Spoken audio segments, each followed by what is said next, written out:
Job chapitre 33.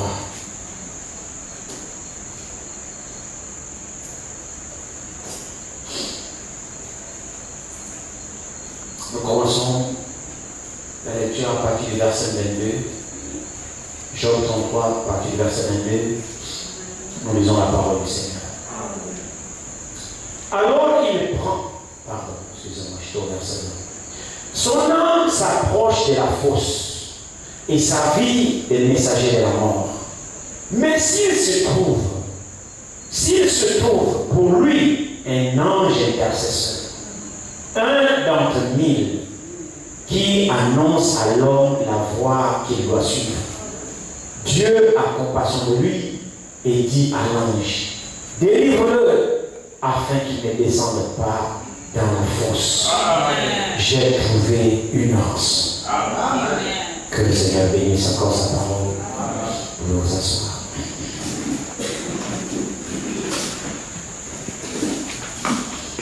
Nous voulons parler ce soir.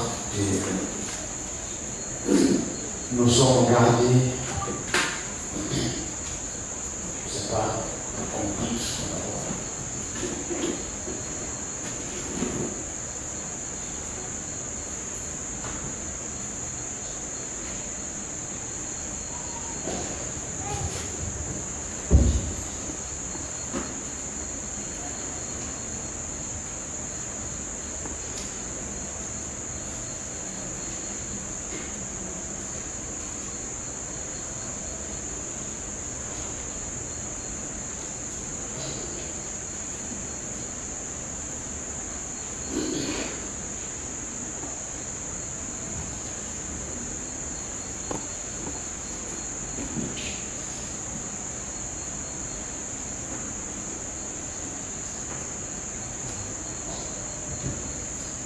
Nous sommes gardés par la prière du Seigneur. Amen.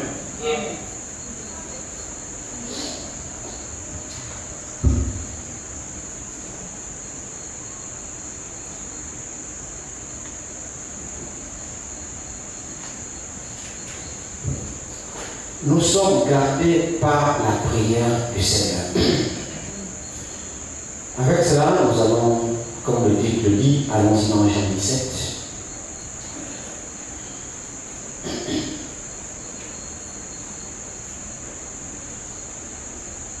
Jean 17,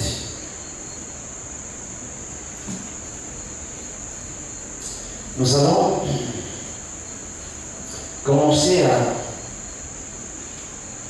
commençons au verset 5 de Jean 17, commençons au verset 5 Jean 17. Et maintenant, toi Père, glorifie-moi auprès de toi-même de la gloire que j'avais auprès de toi avant que le monde soit. J'ai fait connaître ton nom aux hommes que tu m'as donnés du milieu du monde. Ils étaient à toi et tu me les as donnés. Et ils ont gardé ta parole. Maintenant, ils ont connu que tout ce que tu m'as donné vient de toi. Car je leur ai donné les paroles que tu m'as données. Et ils les ont reçues.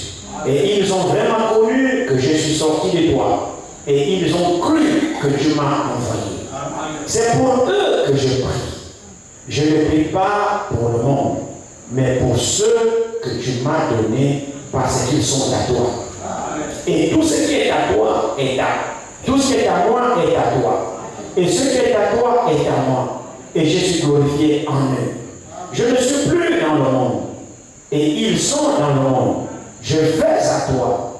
Père Saint, garde-les en ton nom que tu m'as donné afin qu'ils soient comme nous. Amen. Amen. Nous voyons ici la prière sacerdotale du Seigneur qu'il a adressée avant qu'il s'en aille.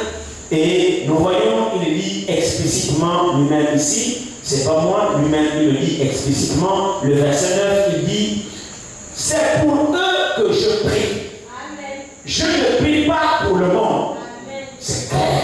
Amen. Amen. C'est pas un apôtre qui dit ça. C'est le Seigneur de gloire lui-même qui déclare, il dit, je ne prie pas pour le monde. Je ne prie pas pour le monde. Je prie seulement pour une catégorie spéciale. C'est pour eux que je prie. Le monde, non, le monde ne m'appartient pas. Je prie pour ceux qui m'appartiennent. Je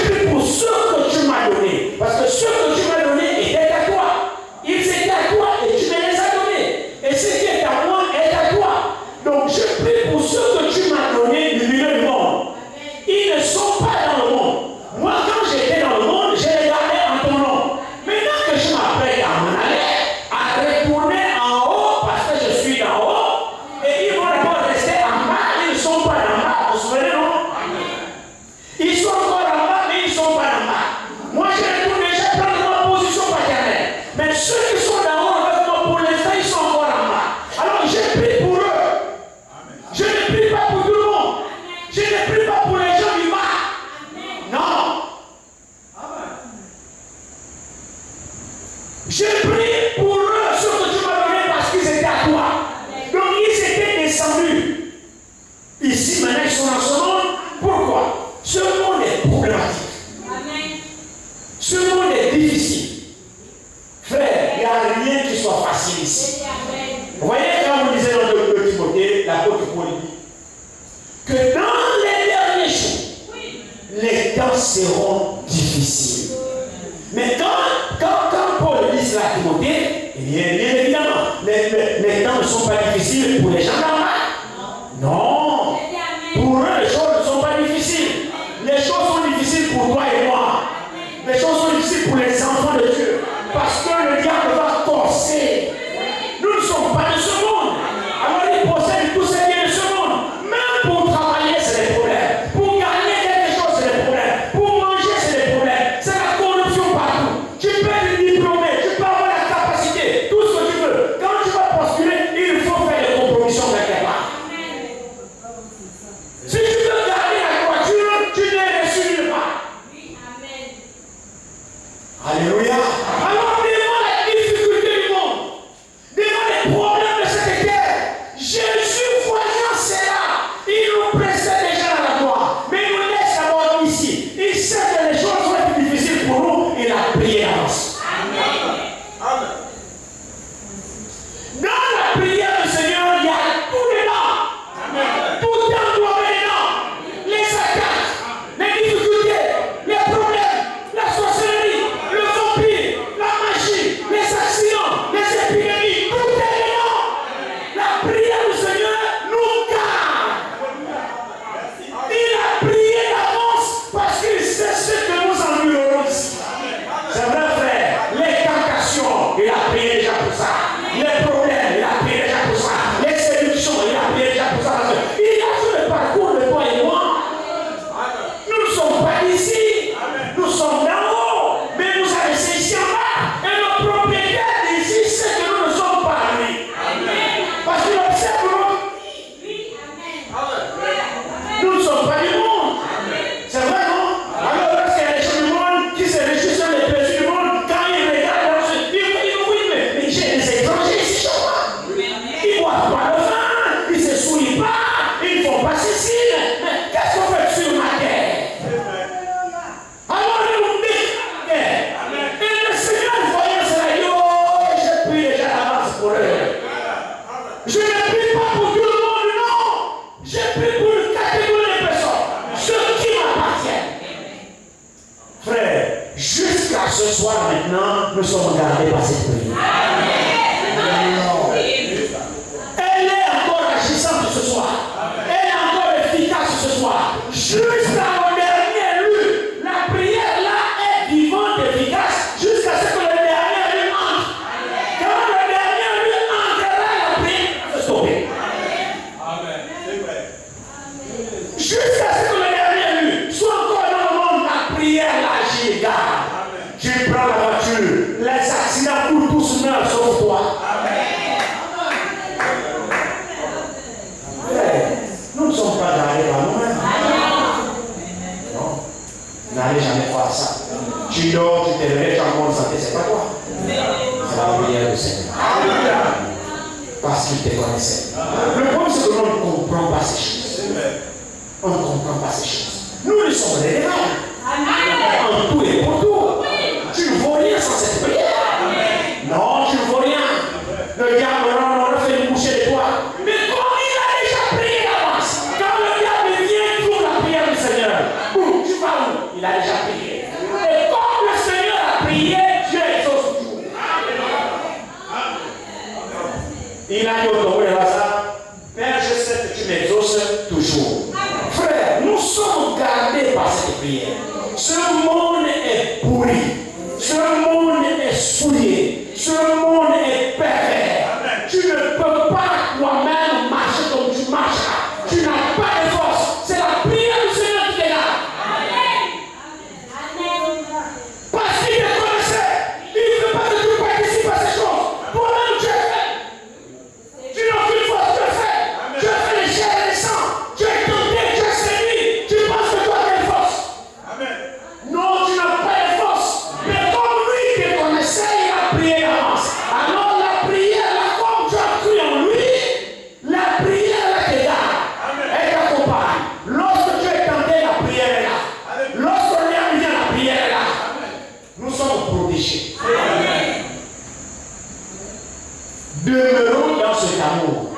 du Seigneur.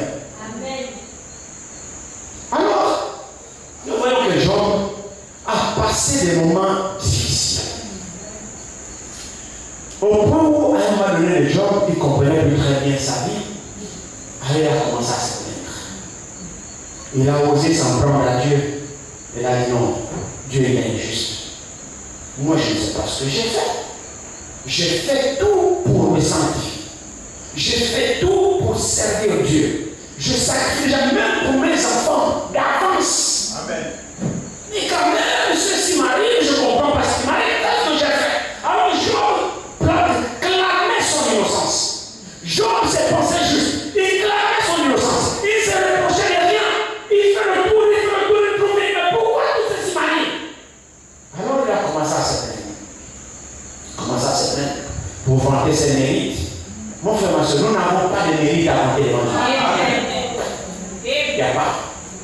Même quand je pensais que je suis ne l'ai pas. Personne ne peut contester avec Dieu. Dieu est souverain dans ses actions. Et tout ce qu'il fait est bon. Alors, dans cette difficulté-là, nous disons un petit peu, nous allons voir, parce qu'on a, j'ai juste un verset. On va aller ici un peu pour que vous puissiez un petit peu comprendre cela ici. Prenons, méditons un petit peu à partir du premier verset ici, de Job 33. Maintenant, Job, ça c'est Eliou. Eliou, c'est un type du Saint-Esprit. C'est l'un des amis de Job, mais qui était droit, il reprenait Job quand Job voulait croire qu'il était quelque chose. Eliou intervenait d'une manière droite avec Job. Eliou ramenait Job sur le droit chemin. Alors le discours d'Eliou aussi, Eliou continue, il prétend être le porte-parole de la justice de Dieu. Alors il dit, maintenant donc Job, écoute mes discours. Prête l'oreille à toutes mes paroles. Voici, j'ouvre la bouche. Ma langue se remue dans mon palais. C'est avec droiture de cœur que je vais parler. C'est la vérité pure qu'exprimeront mes lèvres. L'Esprit de Dieu m'a créé. Et le souffle tout-puissant m'a dit, si tu le peux, réponds-moi. Défends ta cause. Tiens-toi prêt. Devant Dieu, je suis ton semblable. J'ai été comme toi, formé de la boue. Ainsi mes terreurs ne te troubleront pas. Et mon poids ne saurait t'accabler. Mais tu as dit à mes oreilles, et j'ai entendu le son de tes paroles. Je suis pur. Je suis sans péché. Je suis net. Il n'y a point en moi d'iniquité. Ça, c'est Job qui s'exclame. Verset 10. Job continue. Il dit, et Dieu trouve contre moi des motifs de haine. Il me traite comme son ennemi. Il met mes pieds dans le cercle. Il surveille tous mes mouvements. Ça, c'est la plainte de Job. Maintenant, il nous répond. Verset 12. Je te répondrai quand c'est là, tu n'as pas raison. Amen. Ce sont les plaintes de Job. Maintenant, il nous le reprend. Je te répondrai quand c'est là, tu n'as pas raison. Amen. Amen. Il dit, car Dieu est plus grand que l'homme. Veux-tu donc disputer avec lui? Parce qu'il ne rend aucun compte de ses actes. C'est vrai, non? Frère, tu vas discuter avec Dieu pour lui dire quoi? Parce qu'il y a beaucoup de gens qui sont comme ça, à un moment donné dans notre rébellion, on boude avec Dieu en silence. Tu as cherché du travail longtemps, tu n'as pas trouvé, tu boudes avec Dieu. Parce que tu as l'église tous les jours, tu fais de ton mieux, tu fais des sacrifices, tu as l'église, tu pries, tu te sanctifies, tu déposes, on ne t'embauche pas, à un moment donné, tu tombes dans le désespoir. Dieu la mange, tu boudes avec. Est-ce que tu penses que Dieu a des obligations vers toi? L'homme ne comprend rien. La Bible dit ici, Dieu ne rend aucun compte pour toutes ses actions. Il n'a pas de compte à rendre. Il ne doit rien. Il veut, il te donne, il ne veut pas, il ne te donne pas. Aucun homme ne peut venir dans les procès. Dieu va comparer contre toi, qui te donne quoi?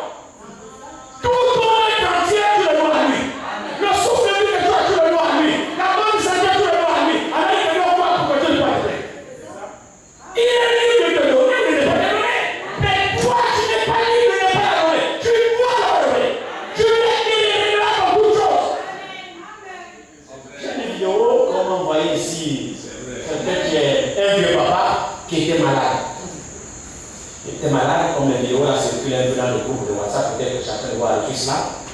Alors, un vieux papa qui était malade, il a été interné pour 24 heures. On lui a mis l'oxygène.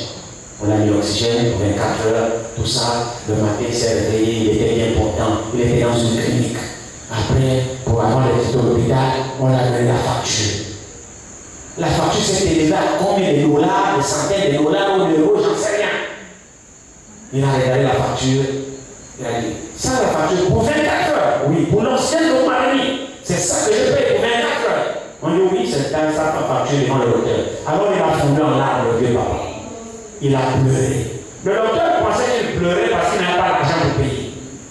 Il a commencé à pleurer. Le docteur a dit, papa, quoi, c'est la facture de la clinique, quoi. C'est trop cher tout ça. Il dit, non, mon fils, je ne pleure pas pour la facture. Ça, je l'ai payé, d'abord je l'ai payé.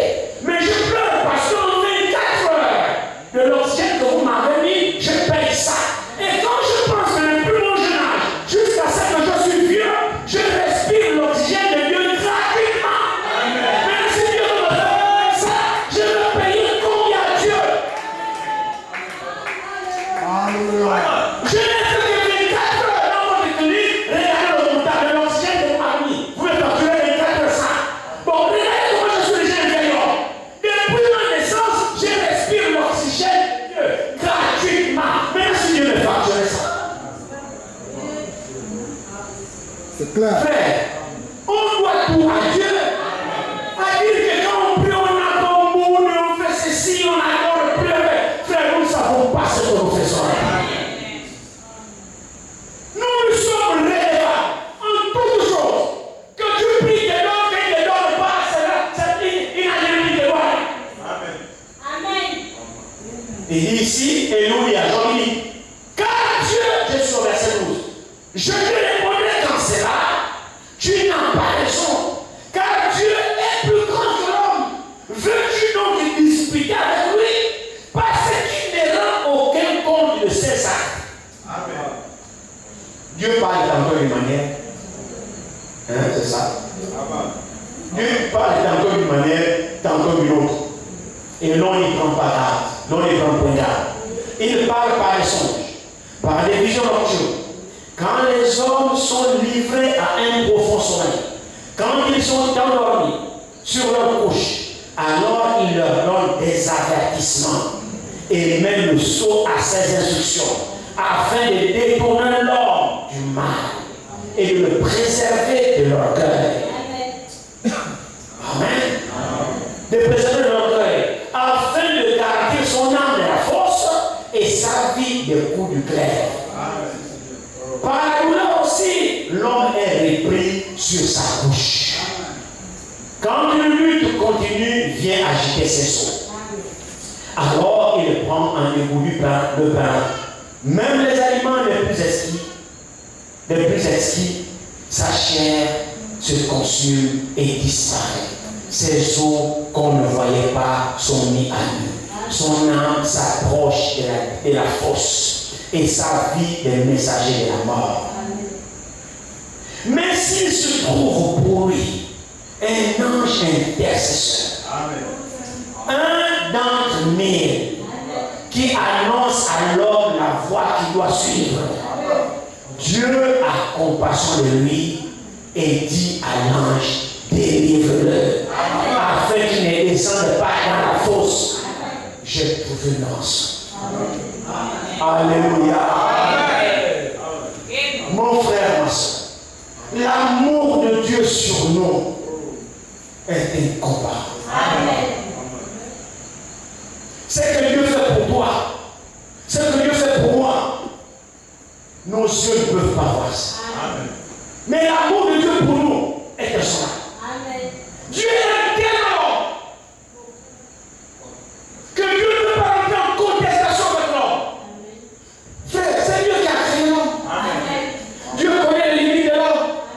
Dieu connaît le degré de sa colère. Dieu sait que si c'est fâche, aucun homme ne tiendra. Dieu sait ça. C'est pourquoi la Bible dit, Dieu ne tarde pas pour ce qui est de l'accomplissement de ses promesses. Mais il use de patience. C'est pas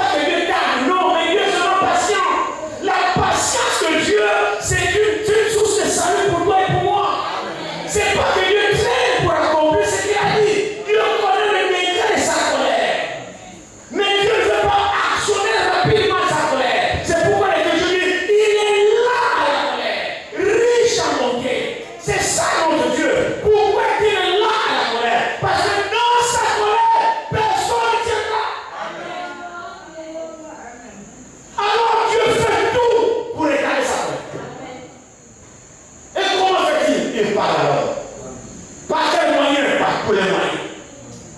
C'est vrai dans le genre. Dieu parle tantôt d'une manière, tantôt d'une autre. L'objectif de Dieu, c'est pas quand il parle. Mais c'est pour détourner l'homme.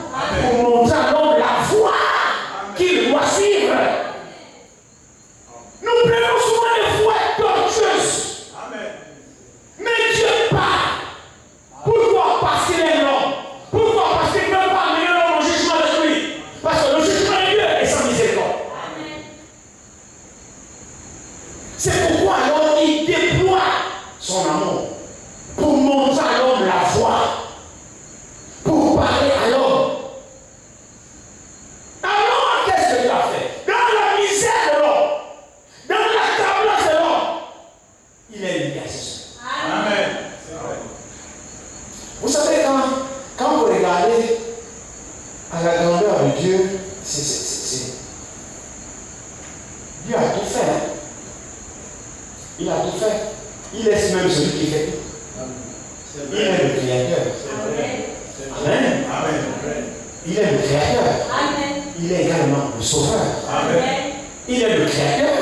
Il est le sauveur. Amen. Amen. Amen. Il est aussi l'avocat. Amen. Il est l'intercesseur. Amen. Il est le juge. Amen. Il est tout. Oui. C'est ça. C'est vrai. C'est lui qui fait tout. Pourquoi il est tout? C'est parce que dans tout, c'est lui qui veut être là. Amen. L'avocat, c'est quand? C'est quand tu es condamné. Que tu as besoin d'un avocat. Oui. C'est lui l'avocat. Amen. L'intercesseur, c'est quand? C'est quand tu as besoin de quelqu'un qui prie pour toi. Amen. C'est lui qui est là. Qui prie pour toi. Amen. Parce que même la prière, là, tu ne sais même pas comment prier. Amen. Oui, c'est vrai. La prière, tu ne sais même pas comment prier. C'est lui qui vient prier en toi. Amen. Quand tu pries, c'est lui-même qui te place dans les mots. C'est lui-même l'inspiration. Dis ça, dis ça, dis ça. C'est le Saint-Esprit qui t'inspire la prière. Pourquoi? Pour que ce soit agréé. Il est tout. Il est l'intercesseur. Il est le souverain sacrificateur. Il est le juge. Il est l'époux. Il est l'avocat. Il est tout pour nous. Il est tout. Amen. Dieu, il est tout. Nous lui devons tout. C'est vrai. Et alors quand Job était dans cette situation d'accablance, Job alors cherchait l'intercesseur qui va m'aider. Parce que dans cette douleur, on avait dit, donc il s'est gratté dans les questions de bouteille. Oui, c'est vrai. Vous vous souvenez, non? Dans cette galère-là, sa difficulté-là, il était devenu maigre. Sa femme-là a abandonné. Il s'asseyait carrément sur la poussière. Oui. Il s'est gratté avec les questions. C'est son foyer. Il a maigri. Parce que quand vous êtes malade, même l'appétit de manger la pluie. La nourriture que Dieu donne t'amène, ça n'a rien à faire. Alors dans cette situation, je me dis, oh, qui va intercéder pour moi? Si je peux trouver un ange intercesseur. Et dans cette situation-là, effectivement, Dieu a intercédé pour Job. Amen. Dieu a intercédé pour Job. Dieu a permis que Job soit éprouvé. Et dans la fidélité de Job, Dieu a intercédé lui-même pour Job.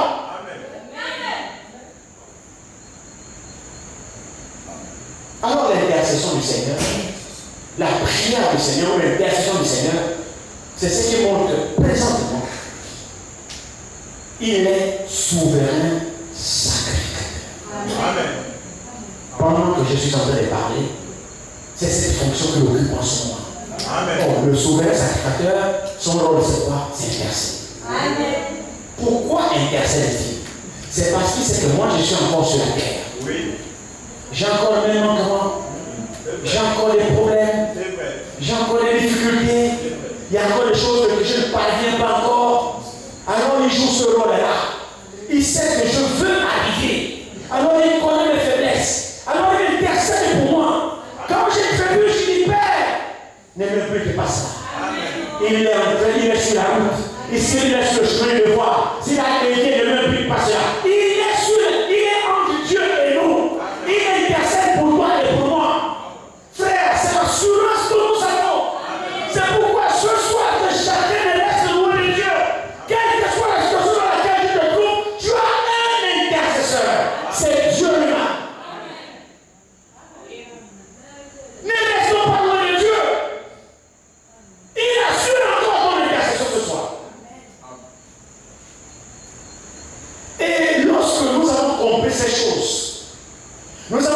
ces choses et que Dieu a gagné nos cœurs,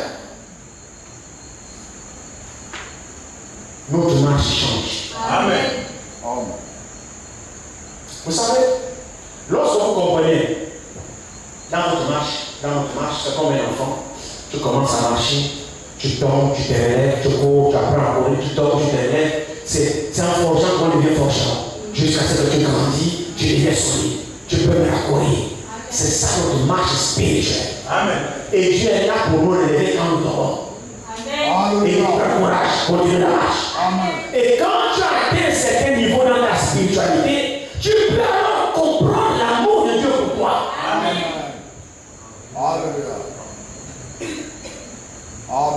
Tu peux alors comprendre l'amour de Dieu pour toi, que si tu es devenu ce que tu es devenu, c'est la grâce de Dieu sur toi. Alors ne te moque pas de celui qui n'est pas encore à ton niveau. Parce que dans la croissance spirituelle, nous naissons bébés, nous grandissons. C'est pour cette raison que quand Jésus, si vous vous souvenez, dans l'ordre que le Seigneur a donné à Pierre, pendant 3 fois, Pierre, même Dieu, vous vous souvenez, non? Jésus a dit, Pierre a répondu rapidement, oui Seigneur, tu sais que je t'aime. Il permet il venait encore. Pierre, même tu, oui Seigneur, tu sais que je t'aime, je t'aime. Permets-le. La 3e fois, Pierre, même tu, Pierre est touché. Donc on va demander ça pour la 3e fois. Il dit non, Seigneur, tu connais toutes choses. Amen. Même si je te dis que je t'aime, toi tu connais toutes choses. Tu sais toi-même que je t'aime. Alors que lui paie les agneaux. Vous allez remarquer que dans la pêche là, il y a agneau et il y a brebis. C'est-à-dire, l'agneau, c'est le petit de la brebis. Et la brebis, c'est quand l'agneau a déjà grandi. Donc, dans le troupeau du Seigneur, il y a des agneaux, il y a des brebis. Sauf le bouc. Non, dans le troupeau, il n'y a pas de brebis dedans. Lisez bien ça. Père des agneaux, père des brebis, père des agneaux. Il n'a pas dit père des boucs. Non. Donc, dans le troupeau du Seigneur, il y a des brebis, il y a des agneaux. Donc, il y en a qui ont grandi, il y en a qui sont encore plus bas. Alors, Pierre, paie tout ce monde-là. Tu dois te demander la sagesse d'accorder la nourriture, le lait pour les agneaux et la nourriture solide pour les brebis.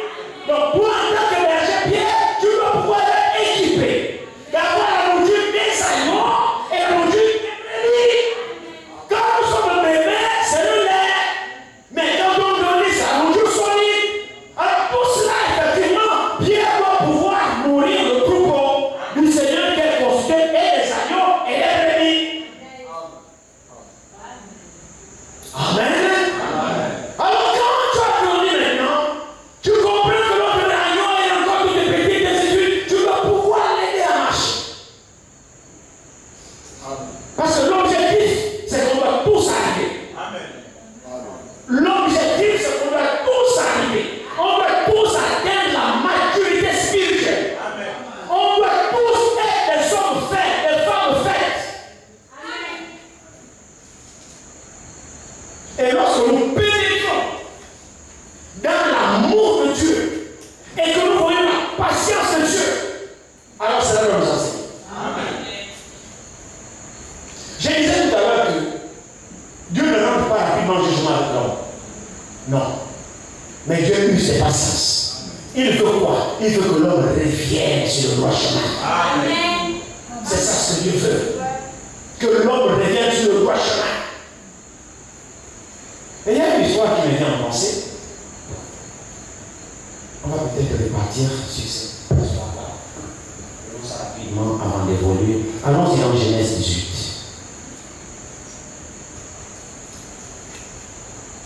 Genèse 18, ici, il y a une scène ici qui m'interpelle. Venez pour Genèse 18, je vous mets pour gagner un temps, prenons.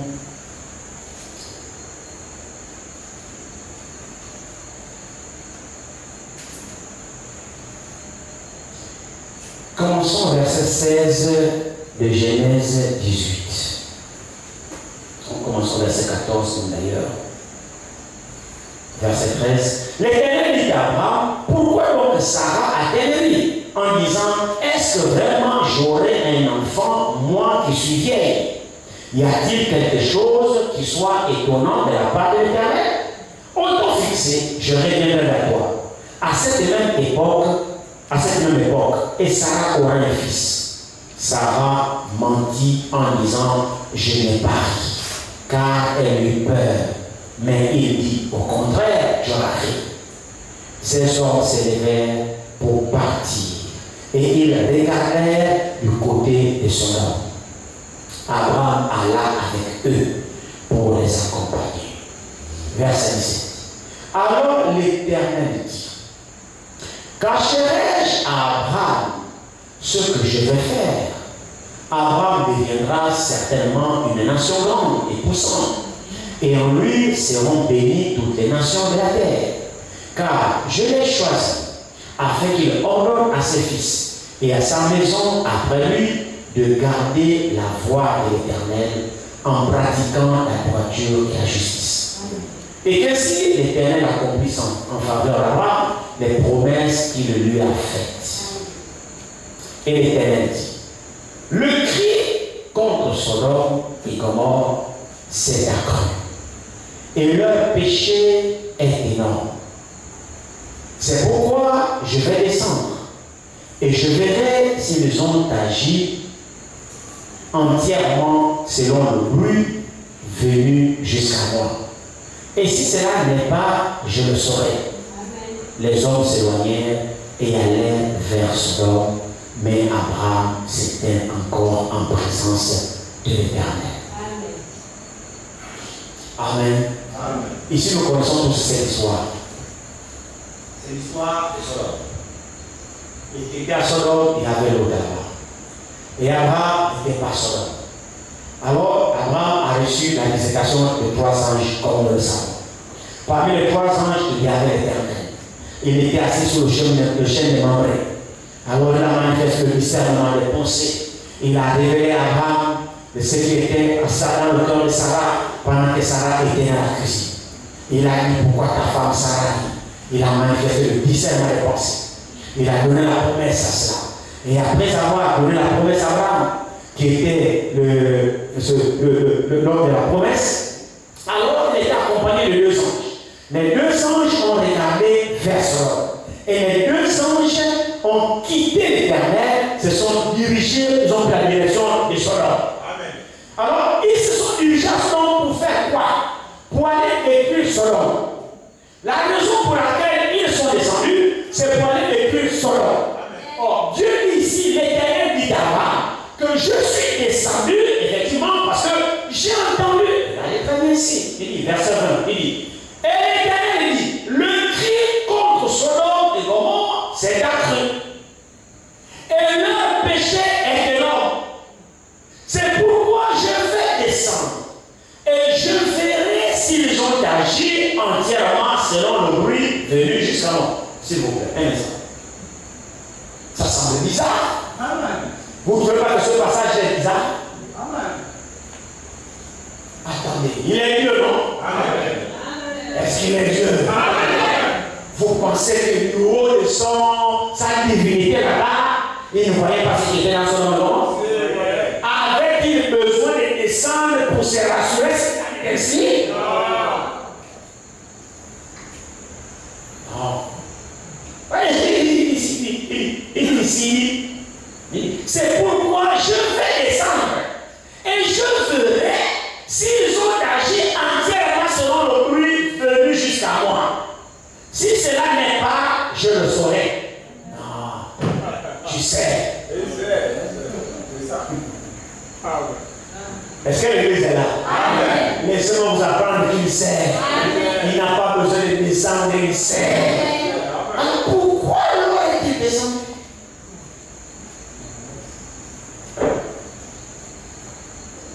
Frère, Dieu n'a pas besoin de descendre pour vérifier s'il a. Non, il sait.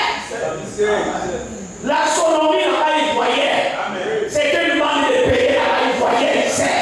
Il est descendu pour détruire la 2 anges. Il savait. Il est plus renseigné que lui là-bas. Mais pourquoi dit-il que je suis descendu pour voir s'il en est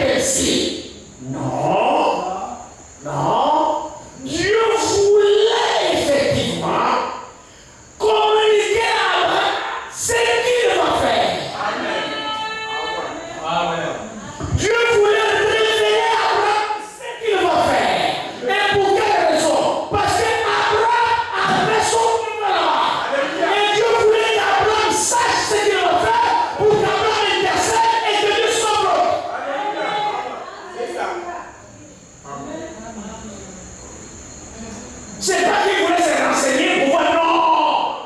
Alors vous le verset dit, cacherai-je Abraham? Verset 17 ici. Alors l'Éternel dit, cacherai-je Abraham ce que je vais faire? Qu'est-ce qu'il va faire? Il va détruire. Mais avant qu'il le détruise, il faut qu'il le révèle. Il y a un prophète sur la terre qui est son serviteur Abraham. Il doit révéler Abraham. Mais il ne va pas révéler Abraham seulement pour qu'Abraham sache. Non. Non. Il y a un but pour lequel Dieu va révéler son secret. Alléluia. Pourquoi le révéler Abraham? Il dit ici, cachez Abraham. Maintenant, quelqu'un ici, il dit, c'est pourquoi je vais descendre et je verrai s'il doit agir entièrement selon le bruit venu jusqu'à moi. Et si cela n'est pas, je le saurai. Les hommes s'éloignèrent et allèrent vers Sodome, donc les deux anges. Mais Abraham s'était encore en présence de l'Éternel. Ils sont restés à deux. Et c'est là ce qui m'a touché un petit peu. Vous voyez, c'est absolument important que les dispositions de nos cœurs soient prises. Quand nous disons que nous sommes des élus, nous sommes d'en haut, on n'est pas d'en bas, tout ça c'est bien. Tout ça c'est bien. Mais il faut vraiment que cela soit vrai. Vous voyez Abraham ici. Dieu dit à Abraham, cacherai Abraham. Après il va révéler. Il dit, je suis descendu parce que j'ai entendu le bruit qu'il y a à Sodome.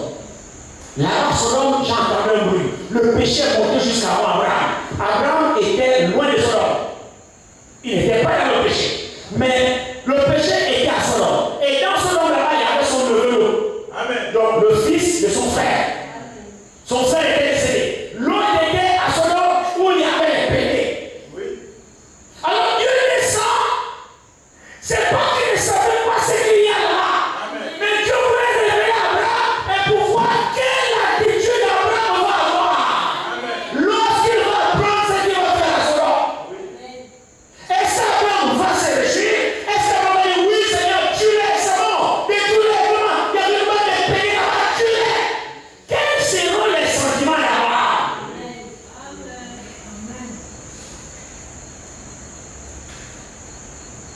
Cela m'a beaucoup touché hier soir.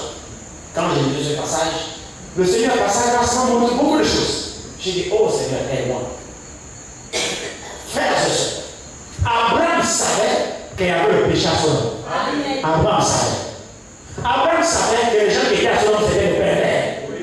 Et que son neveu était là-bas. Très bien.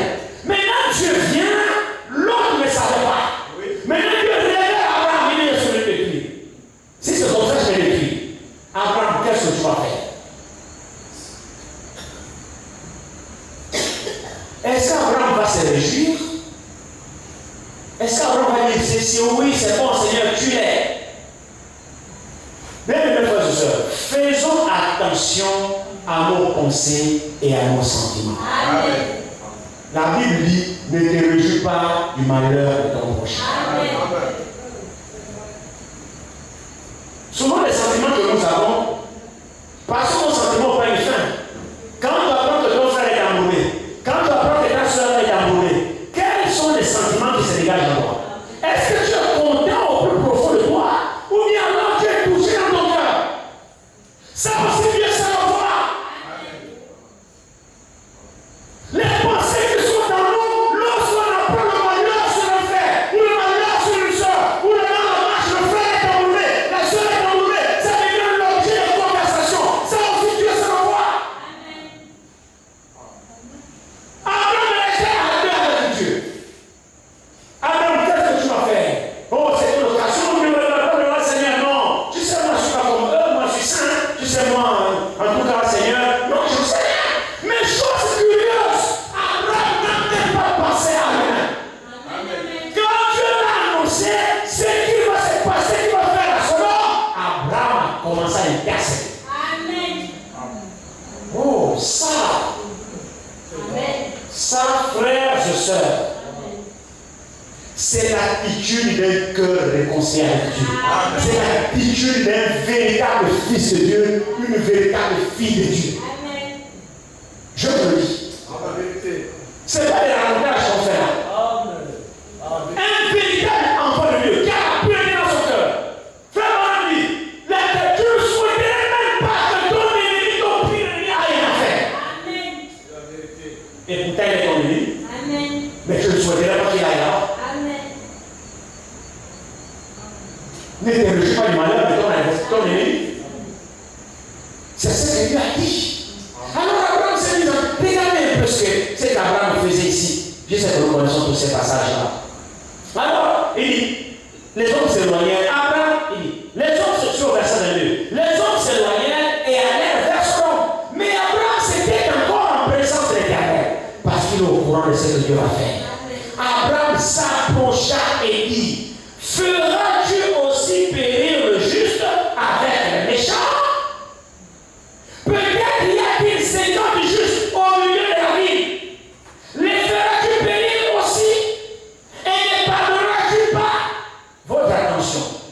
Et ne pardonneras-tu pas à la ville à cause des 50 justes qui sont au milieu d'elle? Abraham se jette à la brèche. Dieu dit, cacherai Abraham, c'est un secret. Alors Dieu révèle le secret au prophète, je suis descendu pour détruire, parce qu'il y a trop de péchés si je vais détruire la ville. Abraham, lorsqu'il a appris cela, sachant que son neveu était là-bas. Oui. Mais Abraham savait que l'autre n'avait pas une famille de 50 personnes. Amen. Et Abraham intercédit, Seigneur, s'il y a 50 justes là, Abraham savait une chose, que son neveu n'était pas payé. Mais il habitait parmi les payés. Amen. Même s'ils se sont séparés, même si l'autre Abraham s'était séparé, ils se sont séparés entre les poissons parce qu'il y avait des problèmes entre les serviteurs. Tu vas à gauche, je pars à droite. Tu vas à droite, moi je pars à gauche. Ils se sont séparés. C'est pas pour autant qu'ils vont être des ennemis. Lorsqu'Abraham a appris que là où l'autre est, Dieu va détruire, Abraham a eu mal au cœur. Quand Abraham intercède là, il a pensé son frère. Amen. Seigneur, si à 50 juste, tu vas les détruire. Dieu sait. Quand Abraham passe par les raccourcis, Dieu sait qu'Abraham prie là pour l'autre. Dieu sait ça.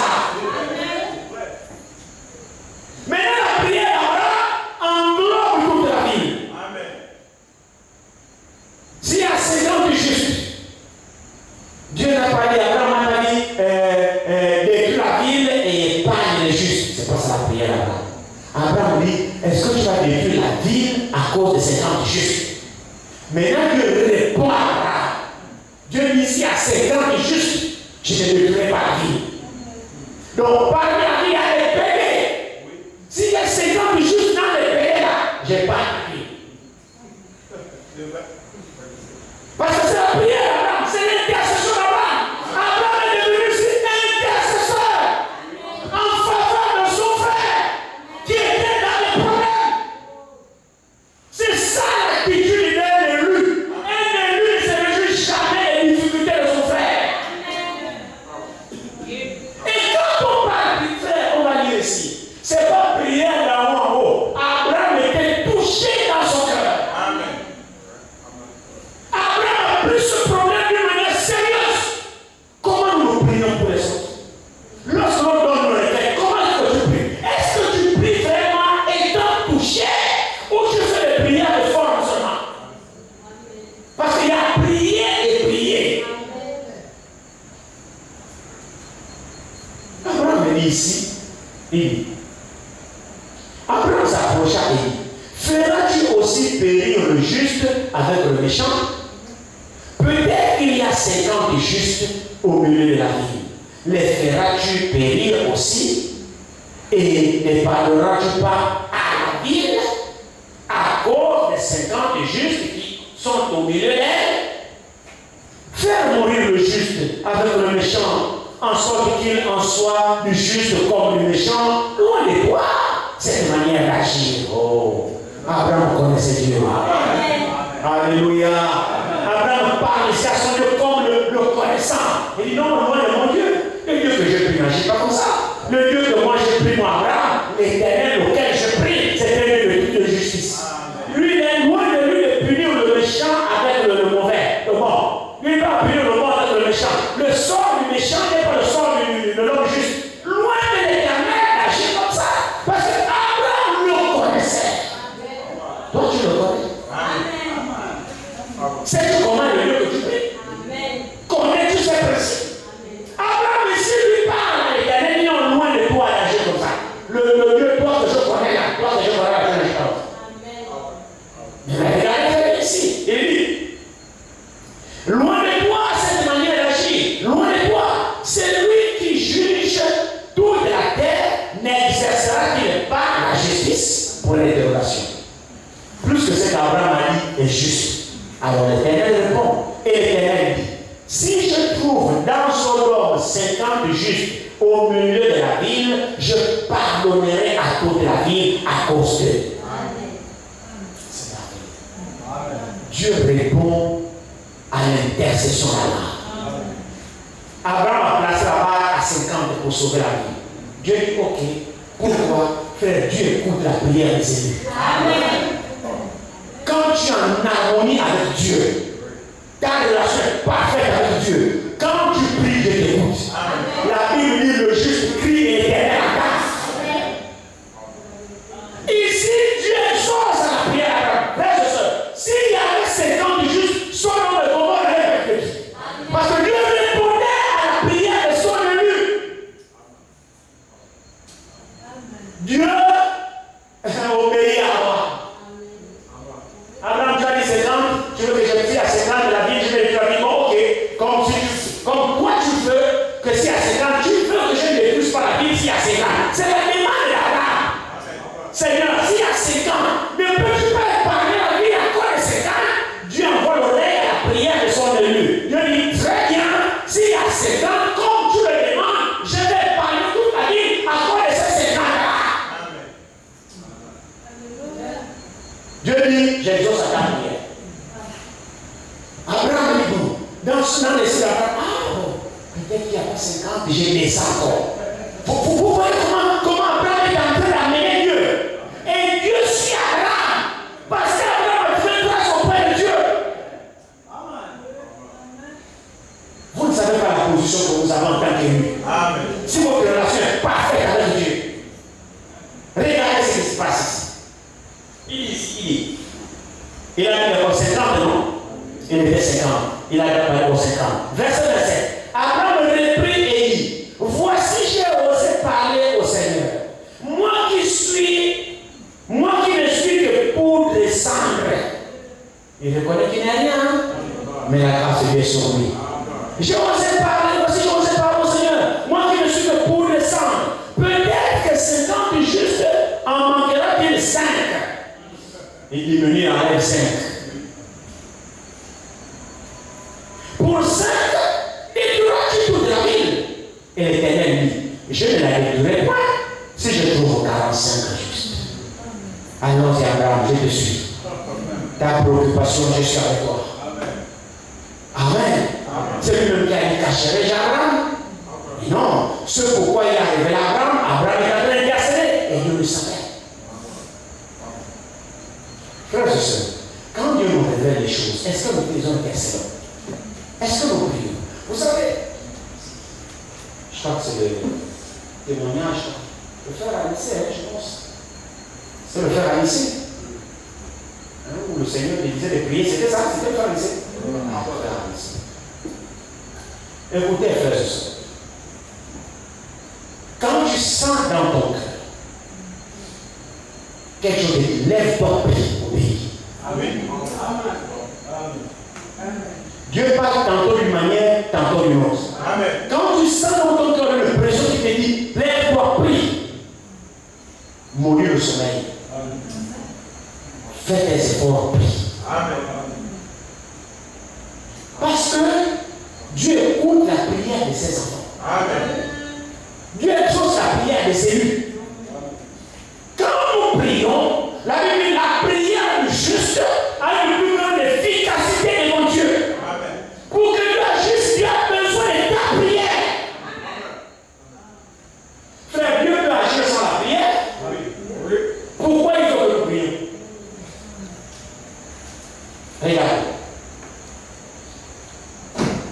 livre des Actes,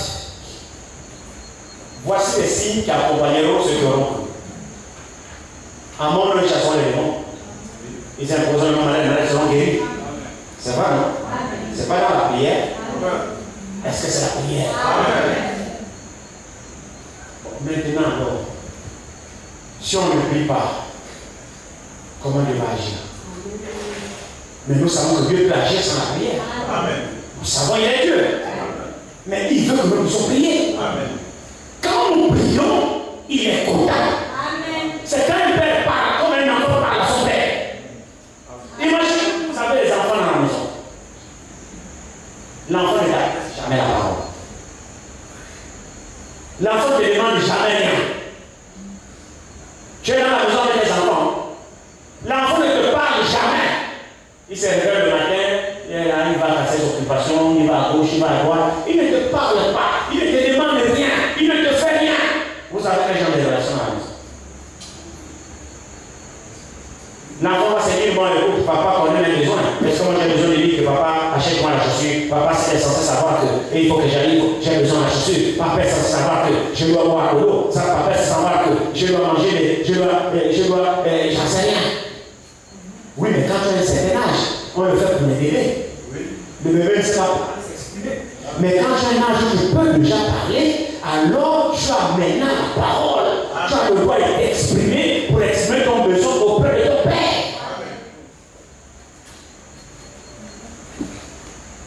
C'est normal. Écoute, si tu es grand dans la maison, ça c'est moi. Ça c'est moi. Tu es grand, tu es avec moi dans la maison, tu es grand dans la maison. Tu ne m'exprimes pas ton état de besoin. Moi je ne bouge pas. Parce que je ne suis pas Dieu. Même Dieu qui connaît mes besoins a besoin que je lui demande. Demandez, on vous donnera. Tout ce que vous demanderez dans la prière. C'est clair. Et pourtant, il sait ce que j'ai besoin. Avant même que je le prie, il sait que j'ai besoin. Mais il dit, tout ce que je demanderai, il me demande dans la prière. Il me le donnera. Donc il veut que je prie, il veut que je demande dans la prière. Même si je ne demande pas dans la prière, c'est que je ne suis pas dans mon besoin. Si Dieu qui connaît mon besoin veut quand même que je lui demande, à propos de son un enfant, moi qui ne connais pas tes besoins, tu as pas dans la maison, tu ne me demandes pas. Je ne te demande rien. Demandez, on vous donnera. Le rôle des enfants de Dieu, c'est la prière, l'intercession. Quand l'Église prie, Dieu agit. Mais quand nous ne prions pas, Dieu ne bouge pas. C'est nous qui mettons Dieu en mouvement. C'est nous qui actionnons Dieu. Ici, Abraham a actionné Dieu. Et c'est pour cette raison que Dieu a révélé à Abraham ce qu'il va faire. Dans le but d'amener Abraham à intercéder. Quand Dieu nous révèle les choses, c'est pour que nous puissions prier. Mais quand nous ne prions pas, les gens qui avaient avec Abraham, regardez, continue un petit peu ça ici, il dit 45, on était déjà à 45, il en avait 5. Dieu a dit, je ne déduirai pas à cause des 45. Pour 5, je ne déduirai pas. L'Éternel dit, je ne déduirai point si je trouve 45 justes. Abraham continuant et lui dit, je suis au verset 29. Abraham continuant de lui parler et dit, peut-être s'y trouvera-t-il 40 justes. Et l'Éternel dit, je ne déduirai rien à cause de ces 40. Abraham dit, que le Seigneur ne s'irrite point. Je parlerai. Peut-être se trouvera-t-il 30. Là, il en a 10. L'Éternel dit, je ne ferai rien si je trouve 30. Abraham dit, voici j'ai osé parler au Seigneur. Peut-être se trouvera-t-il 20 justes. Et l'Éternel dit, je ne la détruirai point à cause de ces 20. Abraham dit, que le Seigneur ne s'irrite point et je ne parlerai plus que cette fois. Peut-être se trouvera-t-il 10 justes.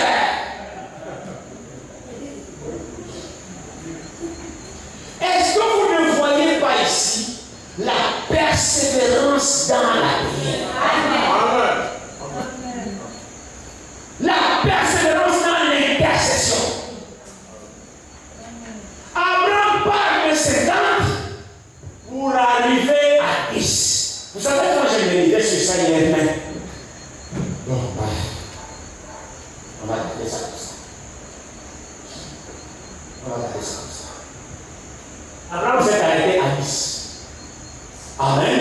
Amen. Amen. Amen. Pour Abraham, il a dit ok, j'ai réussi à sauver la ville.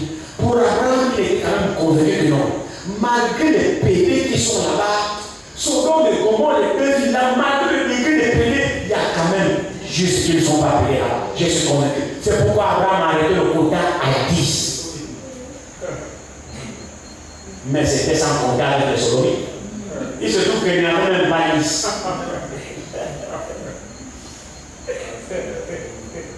Oh, Abraham a arrêté le quota. Il est parti de 50. Seigneur, 50, non, j'ai vécu par la vie. Et 45, j'ai vécu par la vie. 40, j'ai vécu par la vie. 30, j'ai vécu par la vie. 20, j'ai vécu par la vie. 10, j'ai vécu par la vie. Là, Abraham dit, bon, c'est bon. Là, Sodome et Gomorrhe sont sauvés. Parce que je pense quand même que malgré les péchés qui sont là, les péchés, il y a quand même au moins 10. Tout à fait, peut être comme ça, il y a quand même au moins 10. Abraham était sûr qu'il allait avoir 10. Mais comme c'était le premier inspiré, prophète. Gloire à Dieu. Il était prophète. Et Dieu était déterminé à détruire son homme. Alors l'intercession d'Abraham, Dieu l'a fait arrêter à 10. Parce que Dieu savait qu'il n'y a pas 10. C'est parce que vous voyez quelque chose. Amen. Dieu savait qu'il n'y a pas 10. Et c'est pourquoi Dieu a conduit Abraham à monter son cœur à 10. Parce que Dieu était déterminé à faire de son événement un exemple. Il est bon, hein? Il est bon. Il y a pas 10. Abraham pensait qu'il y a 10. Il va sauver la vie, mais Dieu savait qu'il n'y a pas 10. Alors Dieu a permis qu'Abraham s'arrête à 10. Ne va donner là, Abraham. Arrête-toi à 10. Il n'y a pas 10. Alors, notre contrat, l'intercession d'Abraham, c'était de ne pas détruire les justes avec les injustes. Et pour ce faire, il fait parler toute la ville. Alors, puisqu'il n'y a pas 10, Dieu a respecté son contrat. Comme il n'y a pas 10, alors je vais détruire la ville. Mais seulement, je sais pour qui tu as intercédé. Alors, faire sortir celui pour qui tu as intercédé. Mais quand Abraham intercédait pour l'autre, votre attention, s'il vous plaît. Quand Abraham intercédait pour l'autre, l'autre n'était pas un pédé. Jamais. L'autre vivait parmi les pédés, mais lui n'était pas pédé. Amen. Même si on dit que non, le mot pédé, on va censurer, non, on va censurer. C'est pas moi qui ai écrit le mot français. On m'a dit non, quand tu dis souvent pédé, on va censurer dans YouTube. Il va censurer. Ce sont des pédés. Pourquoi vous voulez qu'on améliore pas? Ils sont pédés. C'est tout. Après le péché par son nom. C'est clair. C'est vrai, non? Oui. Vous l'assaisonnez à pied, on a dit quoi? Moi, j'ai habillé rien. C'est le démon. Il est temps maintenant qu'on enlève les gants. Amen. Oh. Amen. On a commencé avec les gants. Enlève les gants dans le coup réel. Les gants amortissent le choc. Sont des pédés. Alors ils sont pédés. Si ça peut leur faire mal, qui là, c'est bien de voir les gens qui utilisés par la parole. Amen. C'est clair. Il y a quelqu'un qui m'avait dit ça. Oh, il y a des mots qui sont censurés. Donc ça, c'est peut-être l'ancien régime. Parce que l'ancien régime, c'était un régime des pays. Alors Abraham s'est arrêté là et Dieu a respecté son contrat. Il n'y a pas de 10. Dieu a pris soin d'exaucer l'intercession d'Abraham et les anges sont allés directement chez l'autre pour le faire sortir. Parce qu'il n'y a pas 10. Il n'y a pas 10. Il les a fait sortir. Et pourquoi les a-t-il fait sortir? Allons-y dans 2 Pierre. 2 Pierre 2.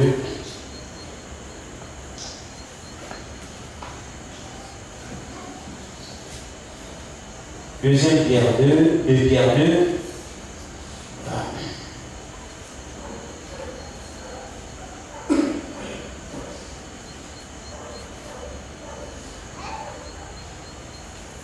Commençons au premier verset de 2 Pierre. Il y a eu parmi le peuple de faux prophètes, et il y aura de même parmi vous de faux docteurs, qui introduiront sournoisement des sectes pernicieuses, et qui, régnant le maître qui les a rachetés, attireront sur eux une ruine soudaine. Plusieurs les suivront dans leur dérèglement, et la voix de la vérité sera calomniée à cause d'eux.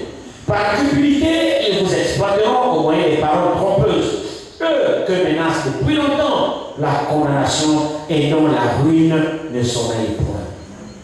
Car si Dieu n'a pas épargné les anges qui ont péché, mais s'il les a précipités dans les abîmes de ténèbres et les réserve pour le jugement, s'il n'a pas épargné l'ancien monde, mais s'il a sauvé 8 personnes dont Noé, ce prédicateur de la justice, lorsqu'il fit venir le déluge sur le monde impie. S'il a condamné à la destruction et réduit ensemble les villes de Sodome et de Gomorrhe, les donnant comme exemple aux impies à venir, et s'il a délivré l'autre, le juste, profondément attristé de la conduite de ces hommes sans frein dans leur dérèglement. Amen. Alors la Bible dit que l'autre était juste. Quelle était alors l'attitude de l'autre parmi ces sodomites? La Bible dit ici que l'autre, s'il a délivré le juste de l'autre, profondément attristé par la conduite de ces hommes sans frein dans leur dérèglement. L'autre était là, il était attristé de voir ce que les gens de Sodome faisaient. Amen. Il ne se réjouissait pas de la vie des Sodomites. Il ne participait pas à la vie des Sodomites. Il ne s'encourageait pas, il ne s'associait pas avec eux. Quand bien même il était au milieu d'eux, lui ne participait pas à ça, il condamnait ça et il était attristé. Amen. Oh Dieu, Dieu dans le ciel, voyez effectivement comment l'autre était accablé au milieu de cette génération perverse. Alors on a ce qu'il dit, car ce juste qui habitait au milieu d'eux, tourmentait journellement son âme juste à cause de ce qu'il voyait et entendait de ses œuvres criminelles. L'attitude de l'autre, quand il était dans Sodome, où il y avait les pédés, la Bible dit, du plus pédé jusqu'au vieillard, tous les habitants de Sodome et Gomorrhe étaient les pédés. Mais l'autre tourmentait journellement son âme. Quand il voyait ça, il était malade. Il passait son temps à prier. Amen. Il soupirait et Dieu voyait le soupir de l'autre. Mon frère, ma soeur, nous y voilà. Amen. La Bible dit, ce qui était donné, ce qui est arrivé au temps de l'autre, arriverait elle-même à la veille du Fils de l'homme. Quelle est ton attitude en face du péché?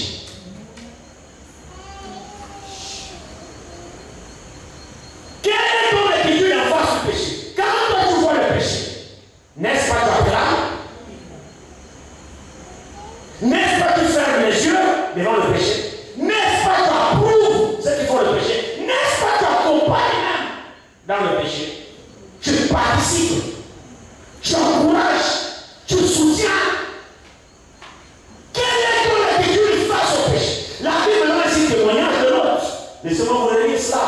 Verset 7 de l'autre, il dit, et s'il a délivré l'autre, le juste, profondément attristé. La Bible dit profondément attristé. C'est pas une petite tristesse en face du péché. Quand mauvais, il était profondément attristé. Qui a cet état d'esprit aujourd'hui? En face de nous. Regardons notre attitude aujourd'hui. On ferme les yeux sur tout ce qui est péché. On a balisé tout ce qui est péché aujourd'hui. On fait le péché devant nous-mêmes, on acclame, on lui-même. C'est devenu un objet, en fait, on s'est familiarisé. Personne ne rougit plus avec le péché aujourd'hui. Quand je parle de péché, je parle de péché sous toutes ses formes. Parce que péché, c'est péché. Qui rougit avec le péché aujourd'hui? Nous ne sommes pas contre familiarisés. Nous sommes devenus des amis. Tu vois le pécheur là, tu es d'accord avec lui, tu ris avec lui. Tu es là, tu l'encourages. En fait, tu trouves ton compte. Au lieu de rougir, mais tu trouves ton compte. Tu ris. Il y a quoi rire? Devant le péché, il y a quoi rire? Quand tu vois les gens en train de critiquer, tu ris. Ou alors tu participes. Le critique, ce n'est pas un péché. Amen. La moquerie, ce n'est pas le péché. Amen. Quand moi je ne critique pas, oui, mais quand en face, les gens qui critiquent, quelle est ton attitude? Tu conscientes? Romains dit quoi? Je crois qu'il y a quelque chose dans Romains ici. Je pense Romains 2 ou Romains 1. Allez, bien ce qui est écrit dans Romains ici.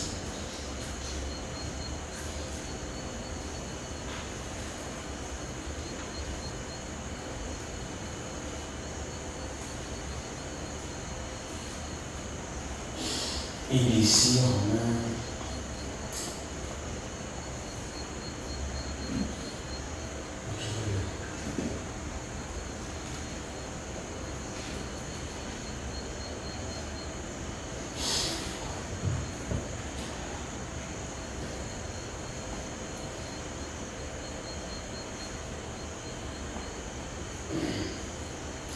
Je ne sais pas, ça se trouve, essayer de le lire.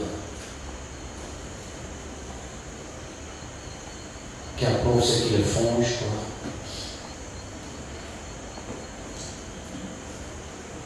Romains 1, je crois, verset. Commençons verset 30 de Romains 1. Commençons verset 28 de Romains 1. Comme ils ne se sont pas souciés de connaître Dieu, Dieu les a livrés à leur sens réprouvé pour commettre des choses indignes, étant remplis de toute espèce d'injustice, de méchanceté, de cupidité, de malice, plein d'envie, de meurtre, de querelle, de ruse, de malignité. Écoutez bien la liste. Rapporteurs, médisants, impies, arrogants, hautains, fanfarons, ingénieux au mal, révèlent à leurs parents, dépourvus d'intelligence, déloyaux, d'affection naturelle, de miséricorde. Ça fait beaucoup ça. Laissez-moi reprendre cela.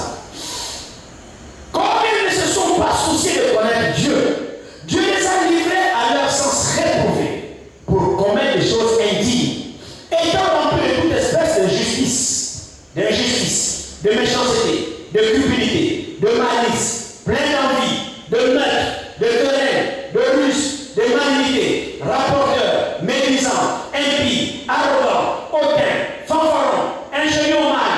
Retrouve-toi ton contrariant. Révèle à leurs parents, dépourvus d'intelligence. Ça, c'est pour ceux qui ont des enfants. Donc, si tu sais que tu es rebelle à tes parents, tu fais partie de l'eau. C'est un péché. Il dit, déloyaux d'affection naturelle et de miséricorde.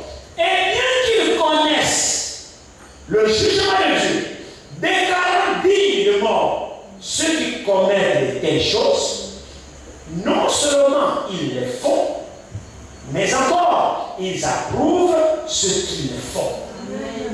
Amen. L'autre, sachant que c'était un péché, il n'a pas cautionné. Non seulement il ne le faisait pas lui-même, mais il condamnait. Et son état ne se réjouissait pas d'eux. Devant le péché, il était triste de voir ça. Comment un homme peut coucher avec un autre homme? C'est une abomination. C'est clair. C'est un péché qui ne dit pas son nom. C'est la souillure. Alors l'autre, il a dévoyé ça. Il n'en arrivait plus. C'était compliqué pour lui. Alors la tristesse de l'homme de Dieu l'envoyait, jumelée avec l'intercession d'Abraham. ça fait en sorte que Dieu délivre l'autre. Alléluia. Dieu a écouté la prière de son élu et Dieu est descendu à épargner l'autre. C'est ça notre position. Quelle est notre attitude face au péché? Vous n'êtes pas pour prendre du temps, allez-y lire chez vous Ézéchiel chapitre 9. Vous allez voir ce qui est écrit là-dedans. Ézéchiel chapitre 9. La Bible dit que l'ange est descendu pour juger, pour frapper. Mais avant d'être frappé, il a dit non, je ne parcours la ville. Amen. Parcours la ville. Et regarde dans la ville ceux qui gémissent à cause des abominations qui se commettent. Est-ce qu'il y a des gens dans la ville? Est-ce qu'il y en a qui sont tristes à cause du péché? Est-ce qu'il y en a qui tournent leur âme journellement à cause du péché qu'ils voient? S'il y en a, celle-là. Marque un saut. S'il y a des gens qui gémissent à cause du péché, s'il y a des gens qui combattent le péché, s'il y a des gens qui sont malades à cause du péché, alors celle-là. Mon frère, ma soeur, Dieu ne sert que les gens qui combattent le péché, pas les gens qui collaborent avec le péché. Même saut sur tous ceux qui ne participent pas au péché dans la vie. Tous ceux qui sont sortis du monde. L'amour du monde n'est pas eux. Les pratiques du monde, les comportements du monde, l'habillement du monde, le langage du monde, toutes ces choses du monde. Vous savez, frère, c'est honteux de voir dans l'église. Les frères et les sœurs, vous avez encore les choses du monde sur vous. Et vous dites chrétiens. Vous habillez comme les païens. Vous comprenez comme les païens. On a du mal, c'est-à-dire on te place là, on place un païen. On ne saura pas que toi tu es une chrétienne. On ne saura pas que toi tu es un frère. Donc on a tout donné comme les païens. Frère comme ça. C'est une honte. Ça veut dire que vous avez pris votre baptême, vous avez trompé les gens. Oui. C'est clair. Vous n'avez pas été touché par la parole. Les démons, les choses du monde ne vous ont pas touché le cœur. Vous êtes seulement venu mon trempe-moi dans l'eau pour qu'on sache que je suis un frère. On t'a trempé dans l'eau, mais l'amour du monde est toujours avec toi. Pour preuve, tu t'appliques comme le monde, tu te comportes comme le monde, tu agis comme le monde, tu vas dans les mêmes endroits du monde. Pourquoi tu as pris ton baptême? Le monde n'est pas bon en toi. Tu prends ton plaisir au péché. Le péché est encore sucré dans ta bouche, dans tes oreilles et dans tes yeux. Ces choses te plaisent encore. On a du mal aujourd'hui de prendre une soeur et différencier avec une païenne. Amen. Non? Surtout les sœurs. L'habillement, vos coiffes que vous avez, les rastas, les mèches. Moi, je ne crois pas aux mèches. Amen. Vos histoires de mèches, moi, je ne crois pas ça. C'est les mèches. Il y en a ici, qui mettent même les histoires de couleur là sur leur tête. Il y en a ici. Honte à vous. Vous n'êtes même pas digne d'être chrétienne.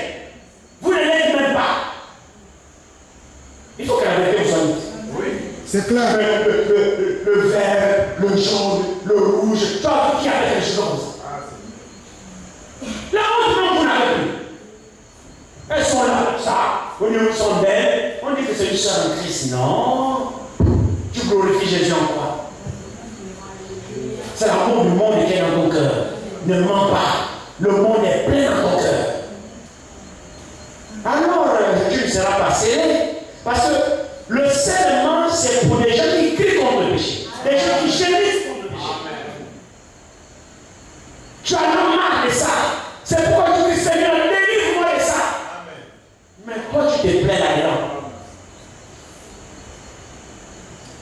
Hein? Mais le Seigneur garde ses enfants.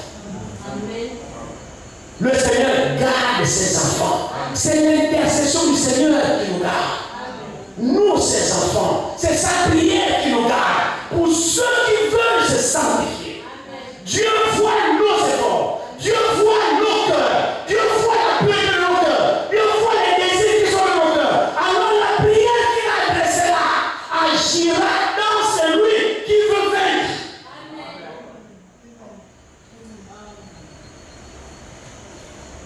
Pas celui qui se fait dans le péché. Il n'y a aucun effort que tu fais pour quitter le monde. Il n'y a rien. Pour les frères, ils sont là, les mêmes amis sont là, ils sont là, dans les bars ensemble. Tu accompagnes tes amis dans le bar. Oh non, moi je suis chrétien, moi je vois seulement la bière. Mais tu fais quoi dans le bar avec la musique du monde? Il y a des jours là, le frère qui est parti, le frère que nous avons amené manger là, le frère parti. On était avec les frères, sommes rendus manger chez Jeannot, à lui. Le frère nous a amené manger chez Jeannot. Quand nous sommes arrivés, c'est pas avec qui on était, on est rentré dans leur maison de bar là. J'étais avec nous. Il y avait la musique et tout ça. Après on est sorti, on est passé de l'autre côté. J'étais avec nous. On arrive là chez Jeannot, ceux qui connaissent chez Jeannot, lui c'est souvent en groupe là avec les parasols, tout ça. Et puis ils ont une grande maison là où on prépare, donc là on mange aussi les dents. Dès qu'on est rentré là-bas, le frère voulait prendre les cartes. Il y a la musique, il faut sortir ici. Amen. La musique du monde, les frères sortent ici, sortent ici. Alors même à la route. Comment tu peux t'asseoir là? Non, non, frère, je dis la musique est là, la musique est là, la musique est là. Amen. On est obligé de traverser le côté, il y a la musique.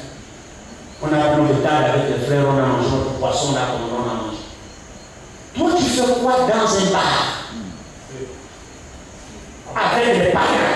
La musique passe. Oh non, j'ai seulement accompagné mes amis, ils t'ont attrapé. Ils t'ont attrapé et tu dois se mettre là. Non, c'est faux. Tu as sacrifié en toi. Tu as sacrifié en toi. C'est notre action de tous les jours qui démontre ce que nous sommes. Amen. Mais ceux pour qui le Seigneur a prié, ceux-là la verront. Amen. Ceux-là la verront. Le monde est mort pour eux. Il a dit, je ne prie pas pour le monde, mais j'ai pris pour ceux-ci qui sont dans le monde. Donc ceux pour qui le Seigneur a prié, le monde est mort à eux.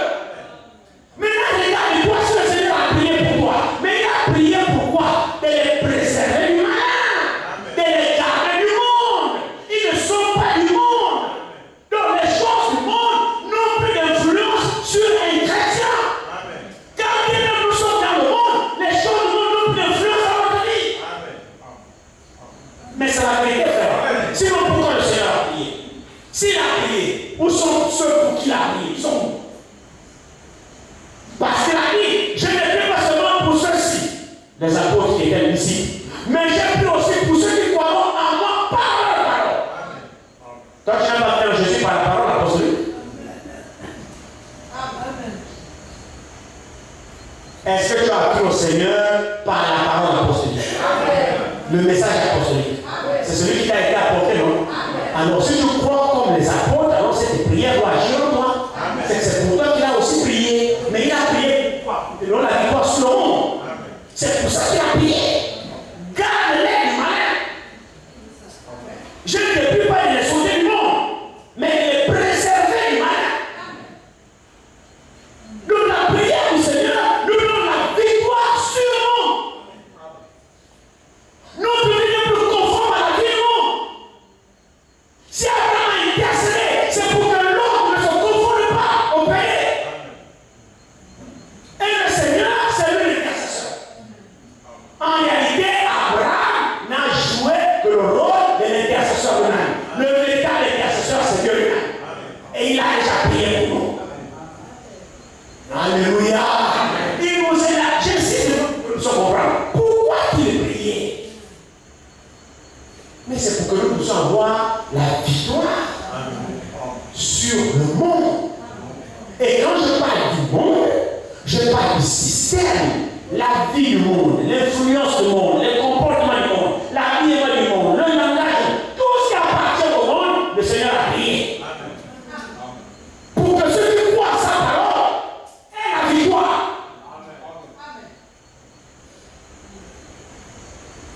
Tu crois à cette parole?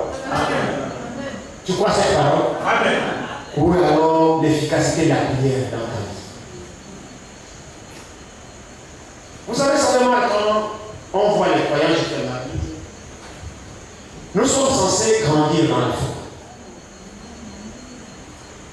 notre marche doit progresser. Notre marche dans la foi doit progresser. C'est-à-dire qu'à un moment donné, on doit voir l'évolution de la soeur. On voit l'évolution.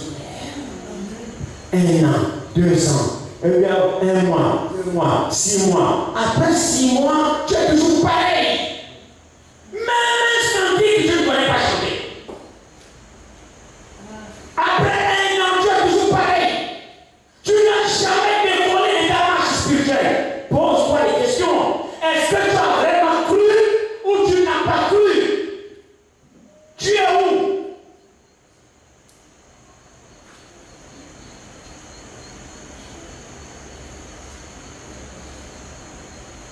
Mais l'église du Seigneur existe. Amen.